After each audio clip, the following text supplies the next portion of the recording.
Have you ever felt like you're winning on the outside, but you're just completely running on empty on the inside? Well, today we're going to dive into this incredible Japanese concept that might just be the answer. It's called Kigorai, and it is all about finding a real, authentic sense of self-worth. So, does this hit close to home? I mean, you've checked all the boxes, right? You've hit the milestones, you've gotten the praise, but there's still this nagging feeling of emptiness. If so, you are definitely not alone. And there's a really profound reason why this happens. A great way to picture the source of this feeling is like this. We are all carrying these invisible stones on our backs. And what are these stones? Well, they're the weight of everyone else's expectations. They're the constant comparisons we make on social media, at work, and they're that deep down need for approval. And man, are they heavy. They are absolutely exhausting to carry around. Now, to really get a handle on this struggle, let's turn to a story that illustrates it just perfectly. It's the parable of a young man named Takeshi. So, this is Takeshi. He's dedicated, he's talented, and he is super ambitious. But his ambition, well, it isn't really for himself. You see, Takeshi's whole motivation, the entire engine that drives him, is to be seen and validated by other people. His sense of who he is, his value, it's completely outsourced. It depends 100% on the applause he gets from the crowd. So think about it. If your one and only goal is to be seen, what does your training even look like? It's not about mastery, it's about performance. He wasn't training to get better at his craft for its own sake. Nope. He was training to perfect his performance for others.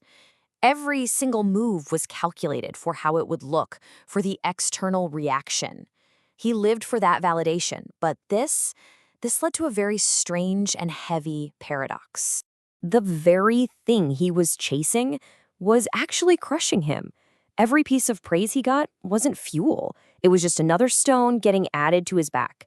Each compliment became this new, higher standard he had to hit the next time, just ratcheting up the pressure and the weight until he was just completely burned out.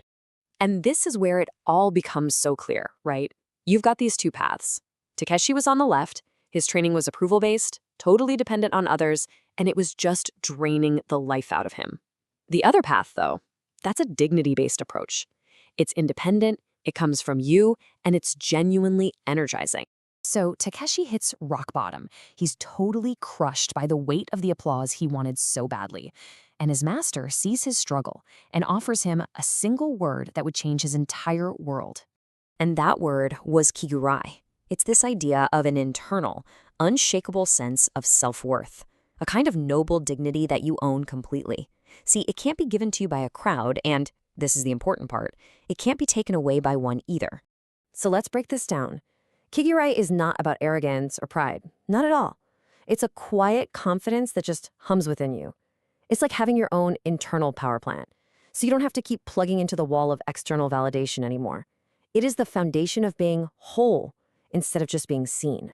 Okay, so this all sounds great, right? But the big question is, how do we actually apply this? How do we stop training to be seen and finally start training to be whole? How do we set down our own stones? Well, it starts with these 3 steps. First, you've got to identify your stones. Seriously, name them.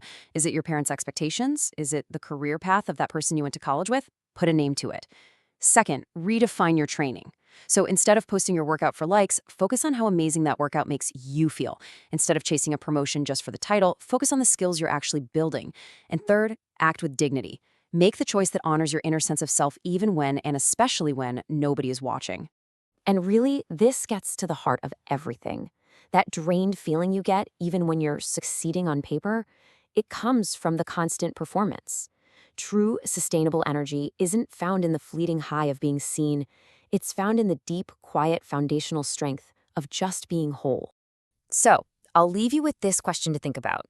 Take a moment and really think about the weight on your own back. What stones will you choose to set down today?